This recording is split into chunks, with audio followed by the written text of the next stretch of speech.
Hello students, welcome back to my channel. Today I am going to give you 10 latest defense updates.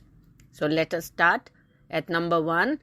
Nothing to fear on Armenian data leak of Swathi WRL Radar. At the Bharat Electronics Limited conference in their Q353 earning calls, Bhanu Prakash Srivastav, CMD of BEL, was asked about the alleged leakage of some details of the Swathi WRL radar by an American Army captain to a foreign agency. Srivastava said that border specifications of the Swathi weapon locating radars that are indigenously developed by the DRDO are already in the public domain, and he added that even leakage of some other details of the radar will not have any impact on the export prospects of the radar, since the technology of the radar is what is more important. Design details and other parameters like hardware and software can't be leaked, since it is not shared to even the export countries, and at the best they will have operating details that are provided to as border specifications to all countries that are interested in the system. Next, QRSAM completed all trials. Order soon. Bhanu Prakash Srivastav, CMD of BEL, has confirmed that the Quick Reaction Surface to Air Missiles QRSAM developed by the Defence Research and Development Organization has cleared all user trial, and BEL expects orders for the same next financial year. QRSAM was carrying out validation trials from July and September last year that reported had thrown up some issues with the underperformance of the radar system, but it was largely due to unachievable low altitude and minimum range benchmark that was set for detection of the helicopter.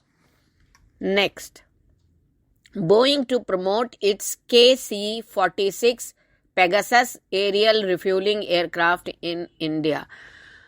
Boeing KC-46 Pegasus, an American military aerial refueling and strategic military transport aircraft developed by Boeing from its 767 jet airliner, will be on static display at Aero India 2023 along with Boeing KC-135 Stratotanker aerial refueling aircraft that will be replaced in the United States Air Force fleet in the next few years.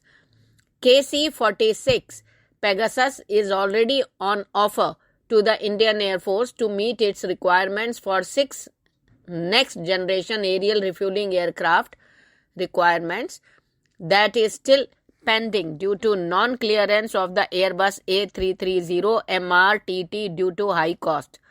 Next, 5,000 AK-203 assault rifles ready for delivery for Indian Army. According to a report in Jane's Intel, Indo-Russian Rifle Private Limited has completed the production of 5,000 first batch of AK-203 rifle in Korwa Ordnance Factory in Amethi, Uttar Pradesh, with delivery to commence soon, was confirmed by the Alexander Milikhev, Director General of Russian Defence Export Agency Rosoboronexport. The first 70,000 AK-203 assault rifles will have an indigenous content of up to 70%, after which it will be 100%. Indians plan to procure nearly 6 lakhs AK-203 assault rifles for Indian Army alone, with more orders expected from Indian Parliament forces and state commando force units. Next, will soon complete supply of S-400 missiles system to India, Russian envoy. Russia will soon complete the supplies of the 3rd Regiment of the S-400 Triumph surface-to-air missile systems to India, as both sides are committed to the contract, Russian Ambassador Denis Alipov said on Monday. It will be completed in the very near future. Both sides are committed to complete the whole contract, and we certainly do that. Nothing prevents that, Mr. Alipov said. The Russian envoy to India was replying to a question on the missile system supplies at a conference on India-Russian ties. Russia has already completed supplies of the first two regiments of the missile system. Next. In 2022-23, defense expenditure was 14.8% of expenses, according to Center. The defense expenditure was 14.8% of the central government expenses in 2022-23. Parliament was informed on Monday. The expenditure-related data for this year referred to the budget estimate figure, according to data shared in a written response by Ministry of State for Defence Ajay Bhatt in Rajya Sabha. The defence expenditure was 5,55,484 crore, while the central government expenditure was 39,44,909 crore for the year 2022-23, according to the data shared by the government in the response. Next. After LCA Navy, MiG-29K also lands on the INS Vikrant.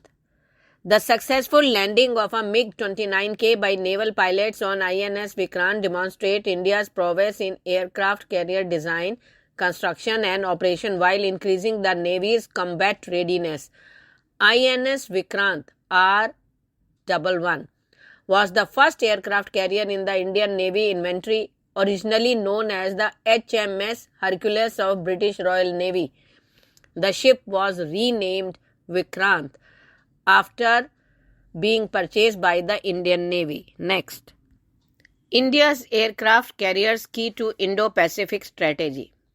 India is preparing to relaunch its INS Vikramaditya aircraft carrier after a major refit, a critical step towards fulfilling its plan to deploy two carrier battle group as it seeks to strengthen its regional maritime power to counter China's increasing assertiveness.